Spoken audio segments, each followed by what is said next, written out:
गणतंत्र दिवस परेड 2026 के पुरस्कार वितरण समारोह में उत्साह का माहौल देखने को मिला। शिक्षा मंत्रालय और संस्कृति मंत्रालय सहित विभिन्न राज्यों में इस उपलब्धि को लेकर खासा जोश रहा। हमारे सहयोगी अमरेंद्र गुप्ता ने विशेष बातचीत में शिक्षा मंत्रालय की झांकी में प्रदर्शन करने वाली केंद्रीय विद्यालय संगठन की टीम ने कहा कि ये सम्मान विद्यार्थियों और शिक्षकों की कड़ी मेहनत, अनुशासन और समर्पण का परिणाम है।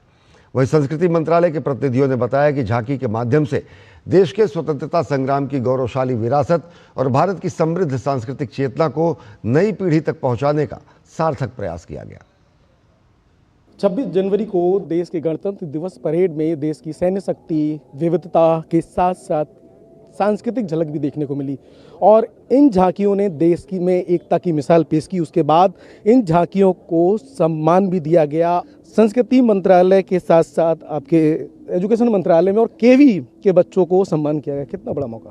गणतंत्र दिवस सबसे बड़ा पर्व और उस पर्व पर सबसे बड़ा मंच हमारे बच्चों को मिला है।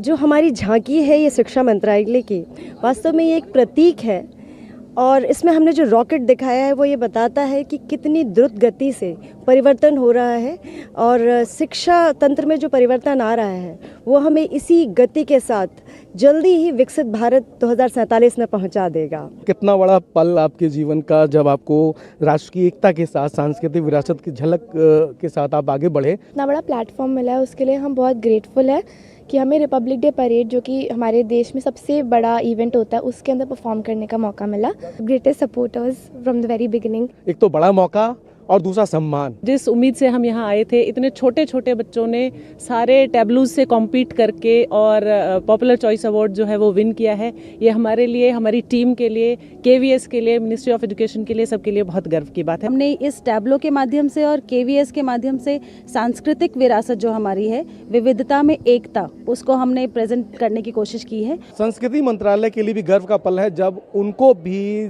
जजेस ने सम्मान किया और प्रथम पुरस्कार दिया। बहुत अच्छा लग रहा है क्योंकि करीब 2.5 से 3 महीने की मेहनत का परिणाम है। ये थीम तो जैसा आपकी पता ही है कि प्रधानमंत्री ने दी थी कि 150 साल गणतंत्र दिवस के, उसका पूरी जर्नी को दिखाने के लिए संस्कृति मंत्रालय के सामने चुनौती ये होती है कि किसी विशेष डिवीजन का नहीं है, पूरे देश की कल्चर को आप उसी छोटे से उसमें समेट पाओ। लेकिन अवार्ड और नो डाउट एक सरप्राइजिंग मोमेंट है। जिम्मेदारी कल्चर मिनिस्ट्री ने सौंपी थी और इस प्राइज़ के बाद हम ये थोड़ा सा प्राउड फील कर रहे हैं कि उस जिम्मेदारी को हमारी टीम ने बहुत बेहतरीन तरीके से निभाया। हमारे ऊपर एक जिम्मेवारी रहती है कि हम पूरे राष्ट्र की चेतना को दर्शाएं, तो वो भी हमने कोशिश की है और उस कोशिश और प्रयास की जीत आज हमारे साथ इस ट्रॉफी के रूप में खड़ी है। भारतीय सेना ने तो हमेशा अपना कर्तव्य निभाया है, कर्तव्य पथ पर तो लगातार उनकी झांकियां देखने को मिली है और अभी ये सम्मान कितना बड़ा पल। मेरे लिए बहुत बड़े गौरव की बात है कि मैं खुद पिछले 7-8 साल से कर्तव्य पथ पर रहा हूँ और इन क्षणों को बहुत नज़दीक से देखा है। हमारे साथ उत्तर प्रदेश की झांकी है। इस समय खुशी होती है जब हमारे प्रदेश को कुछ मिलता है और ये मेरा 7वीं और 8वीं बार है कि अपने प्रदेश की झांकी को